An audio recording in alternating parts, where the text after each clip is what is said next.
ഹോർമുസിൽ സുരക്ഷ ഉറപ്പാക്കാൻ സൈനിക ഇടപെടൽ ആവശ്യപ്പെട്ട UN സെക്യൂരിറ്റി കൗൺസിലിൽ പ്രമേയം അവതരിപ്പിക്കാൻ ബഹ്റൈൻ, അറബ് രാജ്യങ്ങളുടെയും US-ന്റെയും പിന്തുണയോടെയാണ് പ്രമേയം. ഹോർമുസിലെ ഇറാന്റെ നിലപാട് അന്താരാഷ്ട്ര നിയമങ്ങളുടെ ലംഘനമാണെന്നും ഡ്രാഫ്റ്റ് പ്രമേയത്തിൽ ബഹ്റൈൻ പറയുന്നു. ഉപരോധം ഏർപ്പെടുത്തുന്നതുൾപ്പെടെയുള്ള നടപടികളാണ് ബഹ്റൈൻ മുന്നോട്ട് വയ്ക്കുന്നത്. ഐസൻ, ഇതിന്റെ വിവരങ്ങളോട് അറിയാനുണ്ട്. തീർച്ചയായും ഹോർമോസിൽ ഈ പ്രതിസന്ധി സൃഷ്ടിക്കുന്ന ഒരു സാഹചര്യം ഒഴിവാക്കുന്നതിനെ സൈനിക നടപടി, അതായത് പ്രതിസന്ധികൾ സൃഷ്ടിക്കുന്ന ഹോർമോസിലെ സൈനിക വിന്യാസത്തെ ഇല്ലാതാക്കുന്നതിന് അതേ രീതിയിലുള്ള UN-ന്റെ ഒരു സൈനിക ഇടപെടലിന് വേണ്ടിയുള്ള ഒരു പ്രമേയമാണ് ഇപ്പോൾ മുന്നോട്ട് വെച്ചിരിക്കുന്നത്. അതായത് ഹോർമോസ് കടലിടുക്കിൽ നമുക്കറിയാവുന്നതാണ്, വലിയ തോതിൽ മൈനുകൾ നിക്ഷേപിച്ചിട്ടുണ്ട്, അത്തരത്തിലുള്ള സംവിധാനങ്ങൾ ഒരുക്കിയിട്ടുണ്ട്.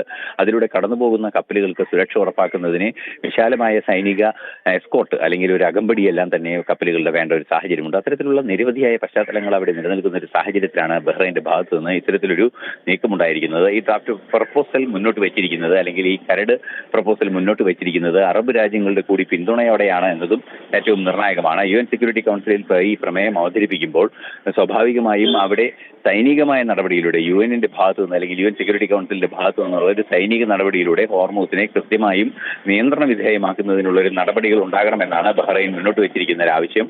എന്നാൽ ഈ ഡ്രാഫ്റ്റ് പ്രപ്പോസൽ അംഗീകരിക്കുക, അതിന്റെ തുടർ ചർച്ചകൾ ഇനിയും വരേണ്ടതുണ്ട്. എന്ത് തന്നെയായാലും നിലവിലെ സാഹചര്യത്തിൽ ഇത്തരമൊരു പ്രമേയത്തിനുള്ള അല്ലെങ്കിൽ ഇത്തരത്തിലുള്ള പ്രമേയം അവതരിപ്പിക്കാനുള്ള ഒരു തുടക്കം ബഹ്റൈന്റെ ഭാഗത്തു നിന്നുണ്ടായിരിക്കുന്നു. നേരത്തെയും ബഹ്റൈൻ സമാന രീതിയിലുള്ള പ്രപ്പോസൽ മുന്നോട്ട് വയ്ക്കുകയും പ്രമേയം മുന്നോട്ട് വയ്ക്കുകയും UN സെക്യൂരിറ്റി കൗൺസിൽ അത് അംഗീകരിക്കുകയും ഒക്കെ ചെയ്ത സാഹചര്യങ്ങൾ നമുക്ക് അറിയാവുന്നതാണ്.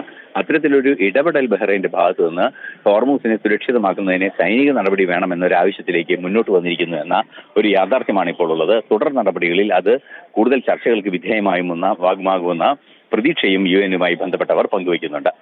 അക്ഷയ.